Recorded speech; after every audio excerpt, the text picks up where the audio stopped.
Demo di tengah pandemi. Demo adalah salah satu cara menyampaikan aspirasi kita kepada pihak-pihak yang berwenang. Dan itu sangat wajar terjadi di iklim negara yang berasaskan demokrasi sebagaimana Indonesia. Namun, ketika demo itu dilakukan di tengah situasi pandemi saat ini menjadi sebuah kebijakan yang tidak bijak menurut saya. Kenapa demikian? Karena sekali lagi saat ini pemerintahan kita, pemerintahan Indonesia, berjuang mati-matian, berjuang keras untuk menghadapi pandemi COVID-19. Kalau kita baca secara global, yang terdampak oleh COVID-19 ini bukan hanya Indonesia, tapi seluruh negara di dunia. Dan anehnya, hanya di Indonesia saja yang ada tuntutan di tengah pandemi untuk presidennya turun. Nggak tahu ini klausulnya bagaimana, apakah ini nyambung atau tidak dengan tuntutan. Kalau kita lihat secara seksama, sebenarnya pemerintah kita sudah sangat berjuang mati-matian untuk agar negara kita terbebas dari pandemi. Tapi nyatanya manusia hanya bisa berusaha dan Allah lah yang menentukan hasilnya. Sampai saat ini pemerintah masih melakukan berbagai cara untuk menekan agar pandemi ini tidak membludak, agar pandemi ini kurvanya semakin melandai dan tentunya diharapkan cepat berlalu di Indonesia. Tapi lagi-lagi manusia hanya bisa berusaha, Allah lah yang menentukan hasilnya. Bahkan sampai saat ini di Arab Saudi sana masih belum memperkenankan untuk melakukan kegiatan bebas bagaimana masa sebelum pandemi. Mereka membatasi akses haji, tidak memperkenankan negara luar untuk masuk dan melaksanakan ibadah haji, kecuali orang-orang yang ekspatriat. Orang-orang yang sudah berdomisili di sana itu yang boleh dan dipersilakan untuk melaksanakan ibadah haji. Dan itu pun dilaksanakan sangat ketat sekali. Apakah warga Saudi ada yang demo? Tidak. Karena mereka sadar dan mereka memahami bahwasannya situasi seperti itu bukan hanya terjadi di negaranya saja, tapi juga di berbagai negara. Di seluruh dunia, negara-negara itu berlomba untuk mengatasi bagaimana agar kondisi, agar pandemi di negaranya masing-masing itu bisa teratasi. Tapi lucunya di Indonesia ini ada mahasiswa-mahasiswa mengatasnamakan rakyat, kemudian turun ke jalan dan melakukan demonstrasi. Demonstrasi adalah hak bagi setiap warga negara yang ingin menyampaikan aspirasi. Tapi Mbok Yao melihat kondisi dan situasi begitu. Saat ini kita dianjurkan untuk tidak berkerumun. Apakah mungkin demo dilakukan tidak berkerumun? Mungkin. Kalau itu demo massa. Mungkin. Kalau itu demo alat. Mungkin. Kalau itu demo produk. Tapi ini demo dengan tuntutan yang absurd menurut saya. Yaitu menuntut Jokowi untuk turun. Terus ini apa hubungannya? Ini nggak nyambung sama sekali. Ini menandakan bahwasannya ada sebuah penilaian yang tidak objektif. Yakni penilaian yang subjektif, yang memang mahasiswa pelaku demo ini adalah mereka kelompok orang yang gencar menyuarakan agar Jokowi turun. Itu juga sebelum pandemi. Dan lagi-lagi mereka menunggangi isu pandemi ini. Kalau kita lihat, negara ini benar-benar serius. Dalam menghadapi situasi pandemi ini benar-benar serius. Sudah berapa dana yang digelontorkan, bahkan ratusan triliun. Tapi lagi-lagi manusia hanya bisa berusaha. Hasilnya tetap kita serahkan kepada Allah Subhanahu wa Ta'ala. Seharusnya sebagai mahasiswa harus bisa menjadi contoh.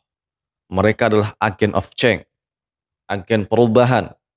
Menjadi contoh bagaimana ketika pemerintah ini menghimbau agar tidak berkerumun, mereka tidak berkerumun. Ketika pemerintah menghimbau untuk menaati prokes, harusnya mereka memberikan contoh. Harusnya mereka itu bisa menjadi contoh bagaimana dalam garda terdepan untuk memerangi, menanggulangi pandemi COVID-19 ini. Bukan kok justru malah menjadi provokator begitu. Dan menurut saya sekali lagi ini tidak bijak sekali. Sebagai mahasiswa seharusnya bisa berpikir cerdas, bisa berpikir secara kritis, bukan krisis. Apalagi hanya karena omongan-omongan kemudian mereka percaya. Ini sangat disayangkan sekali. Harusnya mahasiswa itu bisa menjadi seseorang yang kritis, bukan hanya bukan hanya ingin dilihat dan dibilang wow begitu saja. Dan semoga juga adik-adik mahasiswa itu melek begitu loh. Banyak-banyak ngopi, banyak-banyak mencari berita agar tidak terjebak pada ketidakobjektivitasan dalam menilai kinerja pemerintah. Walaupun saat ini mungkin pemerintah kita belum maksimal dalam menghadapi situasi pandemi, tentu kita juga bisa melihat bahwasanya dana yang besar yang digelontorkan pemerintah dalam masa pandemi ini adalah menunjukkan keseriusan pemerintah kita untuk memerangi COVID-19. Anda demo mengambil tema Jokowi Endgame, mengharap Pak Jokowi lengser. Ya monggo silahkan. Tapi Mbok Yao melihat situasi dan kondisi. Negara kita saat ini sedang dalam situasi yang tidak baik. Ditambah lagi dengan demo-demo seperti itu. Saya rasa nggak terlalu penting itu. Nggak terlalu penting. Ketika Anda mahasiswa kritis, sampaikan aspirasi itu dengan bijak. Melalui diskusi, melalui online, dan lain sebagainya. Itu masih bisa dilakukan dan itu yang realistis. Wong saat ini anak-anak sekolah saja dituntut online. Saat ini guru mengajar melalui online. Saat ini pengajian mungkin juga banyak dilakukan secara online. Lah Anda yang nggak begitu penting, kok bisa-bisanya menggelar aksi, kok bisa-bisanya Anda menggelar aksi demo dengan berkerumun. Lebih penting mana pendidikan dengan demo? Lebih penting mana pengajian dengan demo? Tentu orang bijak akan mengatakan pendidikan dan pengajian itu lebih penting daripada demo yang tidak jelas tujuannya.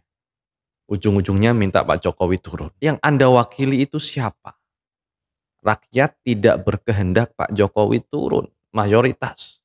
Kalau memang ada tuntutan mereka agar diberikan subsidi, agar diberikan keringanan, itu benar. Tapi itu tuntutan yang wajar. Karena situasi saat ini semuanya serba sulit, ekonomi serba sulit, mereka menuntut demikian, itu adalah tuntutan yang wajar. Tapi mereka itu realistis. Tidak sampai menuntut Pak Jokowi harus turun begini-begini, tidak. Justru rakyat kita ini yang lebih realistis dan kritis. Mereka menyampaikan kalau memang diberlakukan PPKM, Mbok Yao, kita diberikan subsidi, kita diberikan dana, kita diberikan sumbangan. Ini realistis. Karena sekali lagi PPKM dilakukan oleh pemerintah itu bukan semata-mata untuk membunuh rakyat, tidak. Tapi untuk menekan angka COVID, menekan perkembangan COVID ini agar tidak semakin meluas. Dan perlu diingat, semua negara itu saling menilik, saling melihat, saling mengoreksi. Bagaimana negara tersebut dalam menangani pandemi seperti ini. Bagaimana sebuah negara menangani pandemi seperti saat ini, itu menjadi sorotan global, itu menjadi sorotan internasional. Dan ini menunjukkan bahwasanya kemampuan mereka dalam melindungi masyarakatnya. Nah, inilah yang harus dipahami bersama. Jangan sampai hanya karena nafsu, hanya karena hasutan dari tetangga, kemudian kita menjadi liar tapi tidak melakukan nalar dengan baik. Oke, dulur, demikian. Semoga dengan semuanya senantiasa diberikan kesehatan oleh Allah Subhanahu wa taala. Assalamualaikum warahmatullahi wabarakatuh.